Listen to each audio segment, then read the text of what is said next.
kembali di podcast Bumi Kita. Kali ini kita akan ngobrolin topik yang sebenarnya dekat banget sama kehidupan kita sehari-hari, yaitu pencemaran lingkungan. Banyak orang yang bilang isu ini berat dan membosankan, tapi kenyataannya berdampak langsung ke kesehatan kita.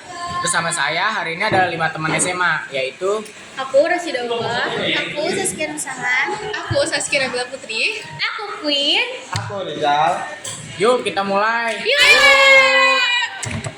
Sebelum jauh-jauh, Putri, coba jelasin dulu secara sederhana apa sih yang dimaksud dengan pencemaran lingkungan? Jadi gini, pencemaran lingkungan itu kondisi di mana lingkungan kita, baik udara, air maupun tanah, tercemar oleh zat-zat berbahaya yang jumlahnya melebihi kemampuan alam untuk membersihkan sendiri. Zat-zat itu bisa berasal dari asap kendaraan, limbah pabrik, sampah plastik, pupuk kimia, sampah limbah rumah tangga. Akibat kualitas lingkungan menurun dan pada akibatnya mengganggu kesehatan manusia, hewan, dan tumbuhan. Tapi kan dulu juga ada sampah. Kenapa sekarang jadi lebih parah? Betul, dulu juga ada, tapi jumlahnya penduduk masih dikit dan sampah kebanyakan organik yang cepat terurai. Sebagai populasinya jauh lebih banyak ditambah plastik, bahan kimia, dan emisi kendaraan yang jumlahnya terus meningkat. Jadi beban lingkungannya jadi lebih jauh lebih berat. Oke, sekarang kita bahas satu persatu.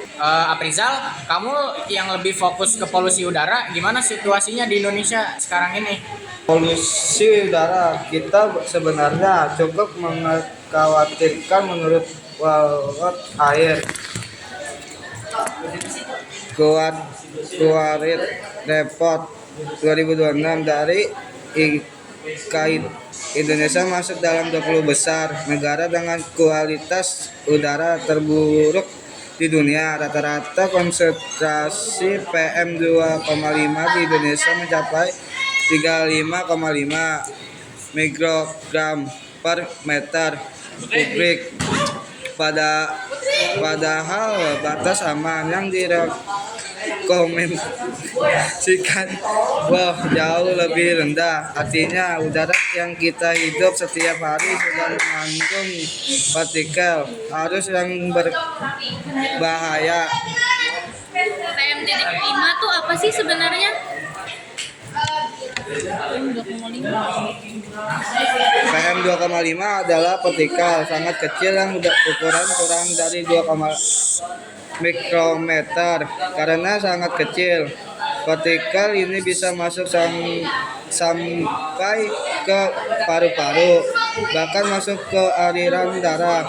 Sumber utamanya dari krampol kendaraan, pembokit. Jadi setiap kali kita napas di kota yang padat, kita ikut menghirup polusi itu.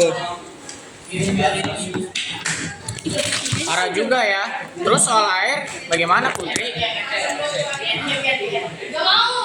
Data dari Kementerian Lingkungan Hidup tahun 2025 menunjukkan bahwa dari 4.480 titik pantau di 1.480 sungai di Indonesia, sebanyak 70,7% dalam kondisi tercemar sedang.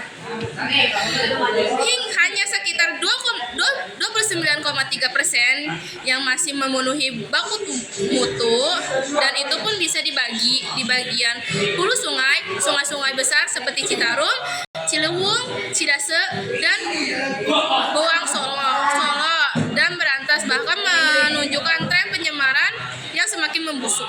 Berarti air sungai kita banyak yang sudah nggak layak ya? Ya, kalau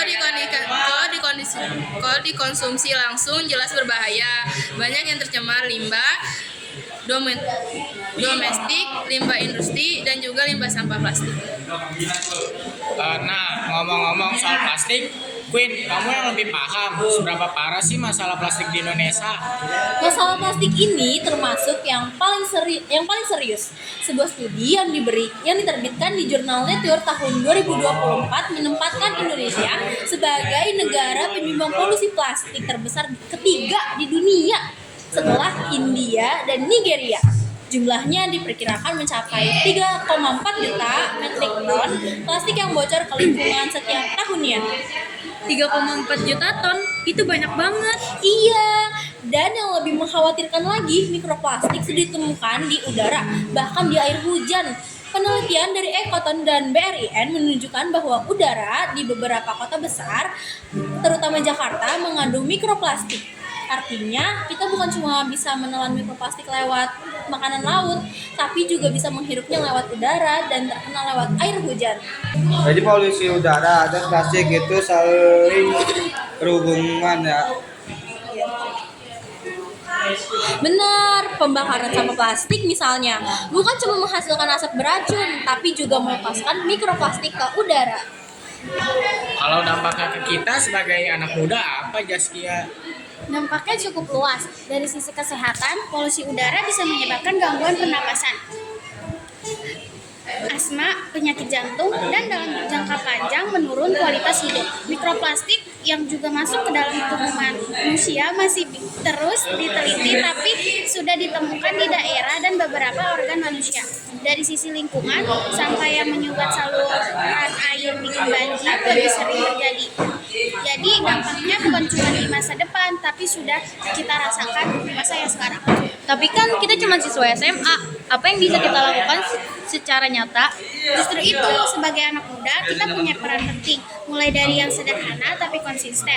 Misalnya bawa botol minum sendiri biar nggak beli kemasan terus. Bawa tas belanja sendiri, pilah sampah di rumah dan di sekolah. Jangan membakar sampah. Kalau memungkinkan, kurangi penggunaan kendaraan pribadi yang lebih sering pakai transportasi umum atau sepeda. Yang juga penting, suarakan isu ini, bisa lewat OSIS, media sosial, atau diskusi kelas. Perubahan besar selalu dimulai dari kebiasaan kecil yang dilakukan banyak orang. Setuju.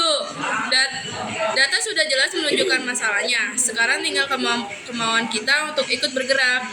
Iya, kalau kita diam saja, masalah ini akan terus bertambah. Dan yang paling penting, jangan menunggu orang lain dulu yang mulai. Kita bisa mulai dari diri sendiri hari ini. Oke, kita rangkum ya. Pencemaran lingkungan itu nyata, datanya sudah ada, dampaknya sudah terasa, dan kita sebagai generasi muda punya peran untuk tidak memperparah keadaan. Bumi ini cuma satu, dan kita semua tinggal di sini. Bumi kita, tanggung jawab kita. Terima kasih sudah mendengarkan episode kali ini sampai selesai. Jangan lupa share ke teman-teman dan mulai lakukan aksi kecil mulai hari ini. Sampai jumpa episode selanjutnya. Dadah!